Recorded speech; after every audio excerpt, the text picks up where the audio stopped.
ভেনেজুয়েলার president Nicolas Maduro ও তার স্ত্রীকে সোমবার স্থানীয় সময় দুপুরে কারা পোশাকে নিউ ইয়র্কের ম্যানহাটানের আদালতে তোলে মার্কিন প্রশাসন। আদালতে প্রথম হাজিরায় নিজেদের নির্দোষ দাবি করেন মাদুরো ও তার স্ত্রী।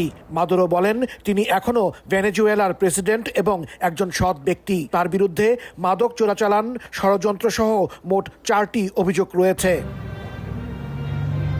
আদালতের বিভিন্ন সূত্র মতে জানা গেছে এখনই জামিনের আবেদন করবেন না প্রেসিডেন্ট ও তার স্ত্রী। এর মধ্য দিয়ে শেষ হলো মাদুরোর প্রথম শুনানি। পরবর্তী শুনানির দিন ধার্য করা হয়েছে আগামী 17 মার্চ।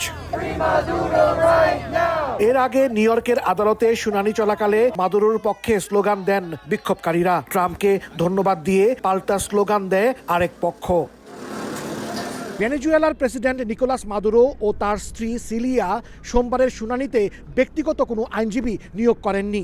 রাষ্ট্র নিযুক্ত আইনজীবী তাদের পক্ষে লড়েছেন। শুনানি শেষে মাদুরোকে এই আদালত থেকে হেলিকপ্টারে করে ব্রুকলিনের বন্দি শিবির মেট্রোপলিটন ডিটেনশন সেন্টারে নিয়ে যাওয়া হয়। এখন আইনি প্রক্রিয়া শেষে কবে ও কী রায় হয় তা সময়ই বলে দেবে। এদিকে শুনানিতে মাদুরো নিজেকে নির্দোষ দাবি করার পর কিউবা, কলম্বিয়া, মেক্সিকো এবং ডেনমার্কের অঞ্চল গ্রিনল্যান্ডকেও হুঁশিয়ারি দিয়েছেন মার্কিন প্রেসিডেন্ট ডোনাল্ড ট্রাম্প। ফ্লোরিডা থেকে ওয়াশিংটনে ফেরার পথে এয়ারফোর্স ওয়ানে গণমাধ্যমকে দেয়া সাক্ষাৎকারে ট্রাম্প গ্রিনল্যান্ডকে যুক্তরাষ্ট্রের অন্তর্ভুক্ত করার ইচ্ছা পুনর্ব্যক্ত করেন।